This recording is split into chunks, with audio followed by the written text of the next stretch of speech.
We're talking today, Gavin, about the top 7 instruments that should not be used in worship. This is my area. That's right. You're a worship leader. That's right. And so these are instruments that, hey, caution, church, caution. Do not use these instruments. Pastors, listen. Don't let your worship leaders bring these in. Have you ever had any instrument fails over there at the Flint Hill? No. I did. There was a lady one time that showed up with a tambourine. In the congregation, or just a visitor. And what happened? How'd that go? She wanted to play it, and so she kind of did a little bit in the service, like just at her seat. Was it distracting? Yeah. Don't bring the I ran these by Paige yesterday, and she immediately said tambourine. Yeah. She was on it. Yeah, but tambourine's not on this list. So. Well, because when someone shows up with a tambourine, do you know what you need for a tambourine to work? Rhythm. I knew that was the answer. Yeah, you got to have a little rhythm. Generally, for playing most instruments, that's needed. But oddly enough, for the ones on this list, with the exception of 1 or 2, you don't really need a lot of rhythm. And that's part of the reason why you should never bring these into worship. Are we ready for this? This is great. You know, whenever I've had a fill-in drummer, I ask them one question. If I don't know them, there's one question I want to know, and one only. All right, what is it? Can you play in time? And everybody's going to say, well, yes.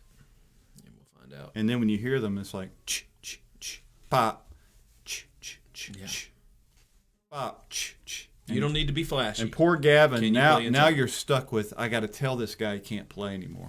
I've had to do it. Yeah, sad stuff.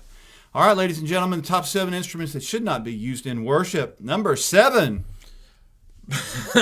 Bagpipes. Well, the bagpipes. Bagpipes. You never really want to hear this in a worship service. You might get some pushback on this one. Not for me. Do you want this at Flint Hill? I don't, but some people love the bagpipes. I mean, I know that the bagpipes are brought in for funerals sometimes, you know, but even then, it never really did much for me. I mean, I know that Amazing Grace is designed to kind of pull the heartstrings a little bit, but it's just a lot of times, because you'll notice the bagpipe players, they have to get things going. So it's a whole thing like that. before you even get it going. That's good. I'm like, that should never make it to a Baptist church on a Sunday morning. We've never had it on a Sunday morning, but I've been a part of a number of funeral services where the family of the deceased has requested, usually Amazing Grace, on the bagpipes. And it's some joker with long hair wearing a little skirt up there on the hill across the cemetery. Well, we played recording. We don't know any bagpipe players. Oh, you don't know a bagpipe player? No. Right? You got to get the real thing if you're going to do it. But you may not know this about me. I have an intense love for the land of Scotland. Oh, yeah. But well, let me give you a little taste of the land of Scotland. Not the bagpipes so much. I mean, she's from Scotland. Look at that face, dude. She's concentrating. No, nothing just, opens the door for the pastor to preach like a bagpipe. How about number 6? The Vuvuzela. Oh, man, you never want to bring up Vuvuzela into a worship service. I'll take bagpipes over that. What's wrong with that? That's rough, dude. I mean, can't you play the Vuvuzela for Jesus?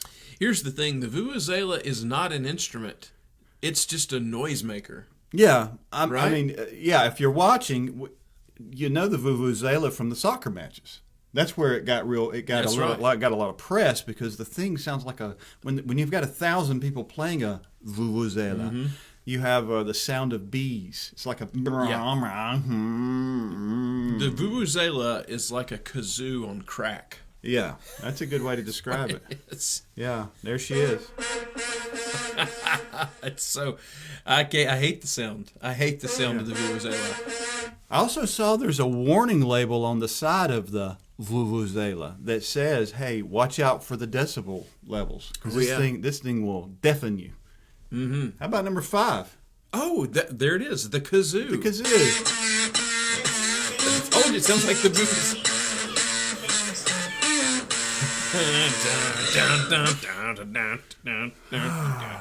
But it's not, the kazoo is a much smaller instrument. Yeah. So if you have a kazoo player in your praise band, you're going to have to mic them.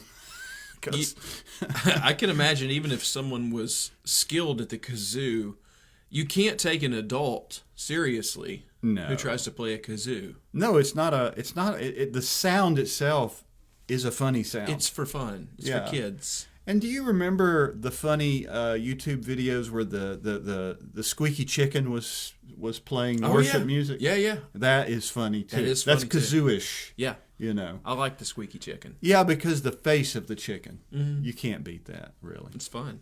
Number 4. It's Australian. The didgeridoo. The didgeridoo. The didgeridoo. Wow, listen. What's wrong with this in worship? Yeah.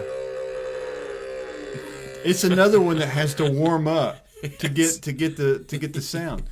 Now, I can imagine a worship. This is one where I think, well, maybe it could. Maybe you could bring this in on a Sunday morning and have someone, maybe an older gentleman from your church, just propped up on the stage with his didgeridoo, play an offertory. Yeah. And instead of saying, "Good morning, everybody," let's all stand. It's look at that thing. I don't think we have the budget for a didgeridoo. How much you think a didgeridoo costs? I bet they're very expensive. Yeah, they probably are. Look, that thing's hand carved, man. That's a nice. These are all hard nose. Yeah. These are terrible instruments. Yeah, you never really want to bring them in. Number 3? If I'm going to have any disagreement, it's with number 3. The spoons? The spoons. Yeah. Come on, baby. Come on with some spoons. You like a spoon? I like a tastefully placed... If we had a real spoon player, boy, we'd throw in some Southern gospel. Yeah. Get some spoons going. I've seen spoon players that are just remarkable. Like they're going all around the whole body. Talking about rhythm now. Yeah. But if you just get like a teenager from your youth group and you're like, here, just try it. Yeah. It's just, The last time I saw spoons in our sanctuary, I think someone had brought it in some yogurt. It was they weren't playing it.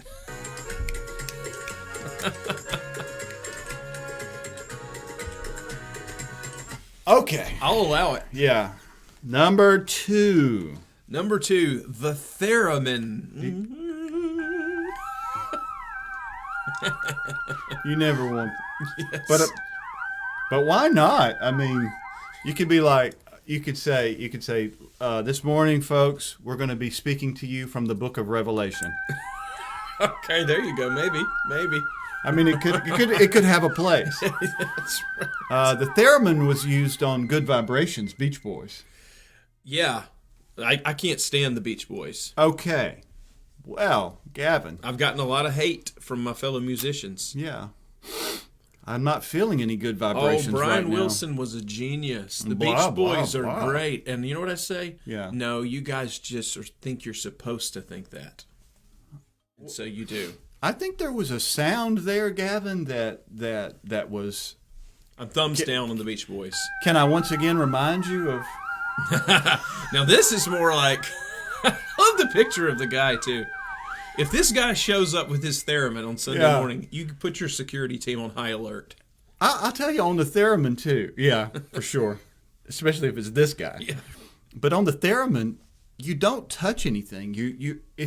It's really a pretty cool instrument because it really is, you find your tuning, you're playing in the air. And if you read about it, this thing was created and designed in the 1930s, and they would play it on the radio for radio shows about aliens and stuff like that. I mean, Hitchcock, that kind of stuff. It's got an incredible little history. You don't need to be a musician, too. You need to be more of a science person. You do. Like this guy. Yeah, that's right. No offense. It looks just like Tim Challies. He kind of does. Kind of does. A young Tim Challies. All right, don't bring the theremin to church on Sunday morning. And the number one instrument that should not be used in worship on a Sunday morning is the air guitar. Oh man, that old air guitar. They had a title, had a dream. All right, where are we? You ever seen the air guitar world championships? Yeah. These guys are pretty impressive. Here he is. There he is. Whoa, baby. Now, the big finish. Don't play the air guitar.